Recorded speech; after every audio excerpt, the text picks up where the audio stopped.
Hi hello నమస్తే welcome to RK communication city news. నేను మీ శివప్రసాద్.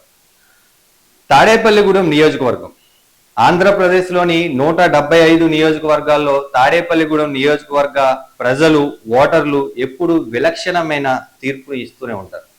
ఇక్కడ జరిగిన గత 5 ఎన్నికల్లో 5 పార్టీలు 5 గుర్తులపై ఇక్కడ అభ్యర్థులను గెలిపించిన ఘనత ఉమ్మడి ఆంధ్రప్రదేశ్లోని 294 నియోజకవర్గాల్లో ఏకైక నియోజకవర్గం తాడేపల్లిగూడెం. అయితే ఈసారి 6వసారి ఇక్కడ 6వ గుర్తుగా గాజు గ్లాసు గుర్తు జనసేన పార్టీని తాడేపల్లిగూడెంలో గెలిపిస్తే మాత్రం ఇది దేశంలోనే ఒక నియోజకవర్గంగా మిగిలే అవకాశం ఉంది. దేశంలోనే ఇప్పటి వరకు 5 అంతకంటే మించి వేరే వేరే గుర్తులు వరుస ఎన్నికల్లో ఎన్నికైన అసెంబ్లీ నియోజకవర్గం ఇప్పటి వరకు లేదు. అయితే ఇప్పుడు ఇక్కడ ఫ్యాన్ గుర్తుపై డిప్యూటీ సీఎం కొట్టు సత్యనారాయణ, అలాగే గ్లాస్ గుర్తుపై జనసేన పార్టీ నుంచి బొలిశెట్టి శ్రీనివాస్ పోటీ పడుతున్నారు.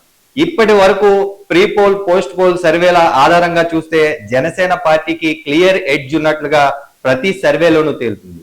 వైసీపీ చేసిన సర్వేలో సైతం వైసీపీ 75 స్థానాలకు కూటమి పరిమితం అవుతుంది అన్న సర్వేలో సైతం ఇక్కడ గాజు గ్లాసు గెలుస్తుందని వైసీపీ సర్వేలో చెబుతున్న పరిస్థితి. ఇక్కడి ఓటర్లు ఈసారి గాజు గ్లాసుని గెలిపించి తాడేపల్లిగూడెం నియోజకవర్గంలో దేశంలోనే ఒక రికార్డు స్థాయిలో వరుస విజయాలు వేరే వేరే పార్టీలకు ఇచ్చినట్లుగా విలక్షణమైన తీర్పు ఇచ్చినట్లుగా ఇక్కడి ఓటర్లు ఇప్పటికే డిసైడ్ అయినట్లుగా కూడా తెలుస్తుంది. అయితే ఈ నియోజకవర్గంలో పోటీ అత్యంత ప్రతిష్టాత్మకంగా జరిగిందని చెప్పాలి. ఇక్కడ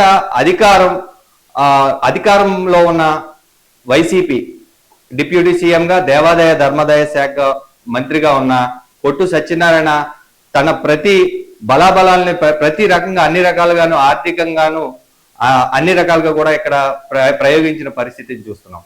కొట్టు సత్యనారాయణ అయితే తనతో పాటు ఎమ్మెల్యేలుగా గతంలో ఈ నియోజకవర్గం నుంచి ఎమ్మెల్యేలుగా పనిచేసిన పసల కనక సుందరరావు, ఆయన టీడీపీ నుంచి ఎమ్మెల్యేగా పనిచేశారు. ఈలి నాని ప్రజారాజ్యం పార్టీ నుంచి ఆయన ఎమ్మెల్యేగా పనిచేసిన పరిస్థితి, ఆయన కూడా వైసీపీ టికెట్ ఆశించిన పరిస్థితి.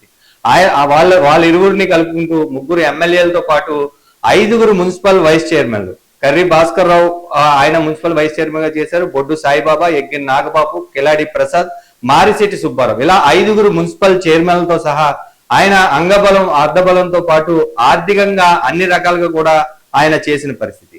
ఇప్పట్లో అయితే ఇక్కడ ఇటువైపు గాజు గ్లాస్ వైపు పోటీ చేసిన జనసేన పార్టీ నుంచి పోటీ చేసిన బొలిశెట్టి శ్రీనివాస్ ఒకే ఒక మున్సిపల్ చైర్మన్, అది కూడా ఈతకోట తాతాజీ బీజేపీ నుంచి మున్సిపల్ చైర్మన్ గా, ఇక్కడ ఆ అభ్యర్థి కూడా బొలిశెట్టి శ్రీనివాస్ కూడా మున్సిపల్ చైర్మన్ గా పనిచేసిన అనుభవం తప్ప 4-5 కౌన్సిలర్లు, 4-5 జడ్పీటీసీలు, సర్పంచులు తప్ప 4-5 ఎంపీటీసీలు, సర్పంచులు తప్ప ఎవరు లేని పరిస్థితి.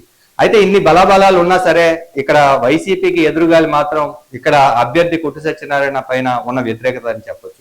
కూడా తిరుగుతున్న వాళ్ళే ఈ సీటు పోయిన పైన మేము గెలుస్తామంటూ చెబుతున్నారంటే ఇక్కడ తాడేపల్లిగూడెంలో వైసీపీ సర్వేలు సైతం ఇక్కడ తాడేపల్లిగూడెంలో వైసీపీ గెలుస్తుందని చేసిన సర్వేలు కూడా ఇక్కడ తాడేపల్లిగూడెంలో మాత్రం జనసేన గెలుస్తుందని చెప్పడానికి సంకేతం. అయితే తాడేపల్లిగూడెంలో విలక్షణమైన తీర్పు మరోసారి ఇక్కడ రుజువు కాబోతుంది అనేది, అలాగే తాడేపల్లిగూడెం నియోజకవర్గంలో ఈసారి జనసేన పార్టీ గాజు గ్లాస్ గుర్తుపైన జనసేన పార్టీ గెలిస్తే 6 వరుస ఎన్నికల్లో 6 గుర్తులపై 6 పార్టీలకు విలక్షణమైన తీర్పు ఇచ్చినట్టు ఇక్కడ ఓటర్లు చరిత్రలో మిగిలిపోయే అవకాశం ఉంది.